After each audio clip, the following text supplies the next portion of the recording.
Poglejmo, kaj se dogaja v svetu mobilnosti, o čem smo pretekli teden brskali po internetu. No, ob tokratni novici številka 1 slavijo okoljevarstveniki.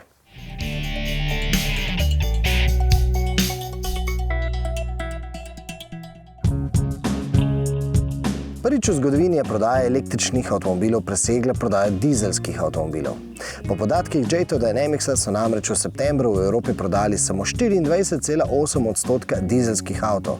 Na komaj 47% je padla prodaja bencinskih avtomobilov, ustrezno pa se je dvignil odstotek prodaje elektrificiranih avtomobilov, torej baterijskih električnih avtomobilov, priključnih hibridov in pa tistih klasičnih hibridov. Ampak pozor, med te klasične hibride štejejo tudi blage hibride, ki seveda tako ali tako povsod zamenjujejo klasične bencinsko gnane avtomobile, pa čeprav na elektriko vozijo komaj kakšen trenutek ali dva.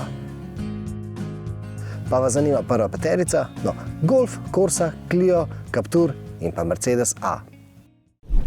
Za premiero tedna so tokrat poskrbeli Italijani. Fiat se sicer zadnje tedne predvsem pojavlja v zvezi z združitvijo s PSA-jem v družbo Stellantis, ampak tokrat so poskrbeli tudi za nove aktualne modele avtomobilov. Tako so recimo ob 40. obletnici narahlo prenovili Pando. Ampak poudarek je na narahlo. Veliko več sprememb pa je recimo dobil Tipo. Ne samo vizualnih, dobil je tudi aktualne asistenčne sisteme in novi litrski trivaljni bencinski turbomotor. Predvsem pa je po novem na voljo tudi v outdoor verziji, torej kot Tipo za cross. Največja novost pa je nova karoserijska verzija Cinquecenta, torej ta novega, ta električnega. Namreč dobil je še ena vrata, ampak ne en dodatni par vrat, ampak dobesedno še ena vrata. Torej gre za enak koncept kot pri recimo Hyundaiu Velosterju ali pa pri nekdanjem Miniju Clubmanu. Se pravi, ekstra vrata so samo na desni strani avtomobila in seveda najprej odpreš prednja vrata, potem pa še zadnja, recimo zato, da lahko tja zadaj lažje namestiš otroka v stolček.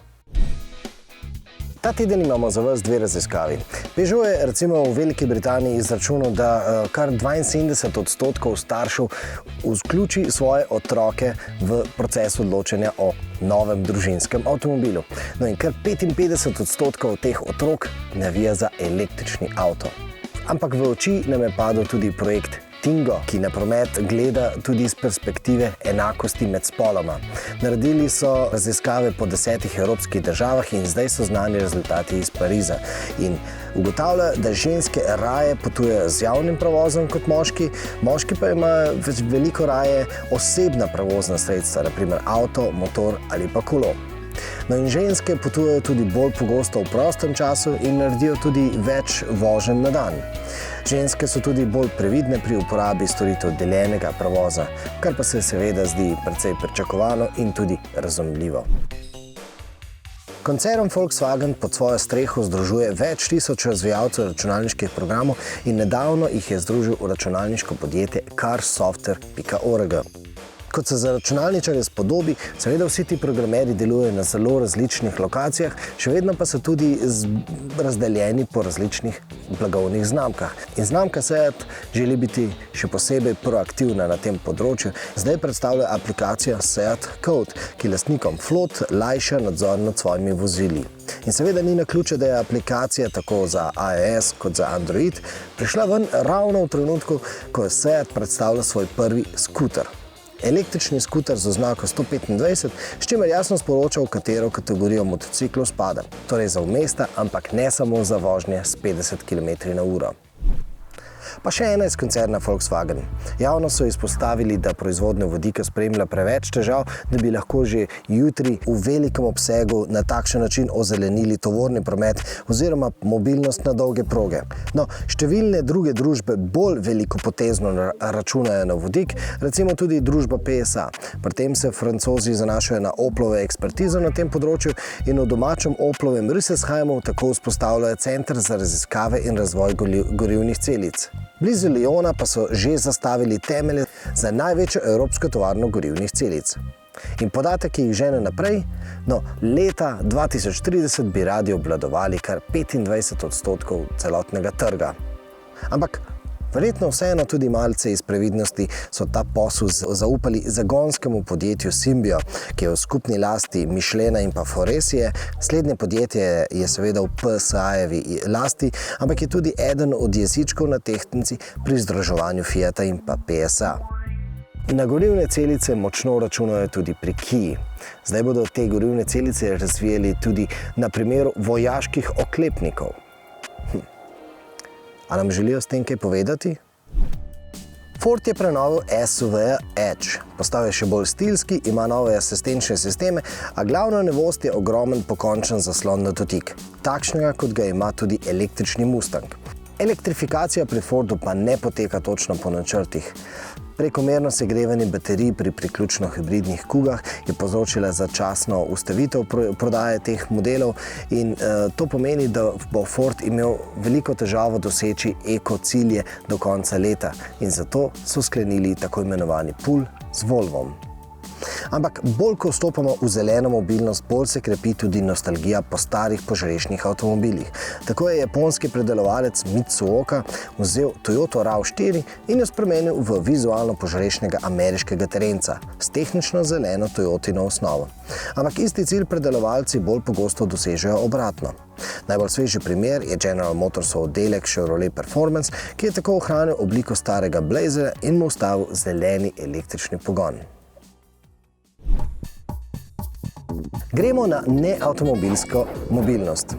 Legendarni Harley Davidson je najprej razburil svoje ljubitelje s tem, ko je predstavil električno križarko, električni motocikel.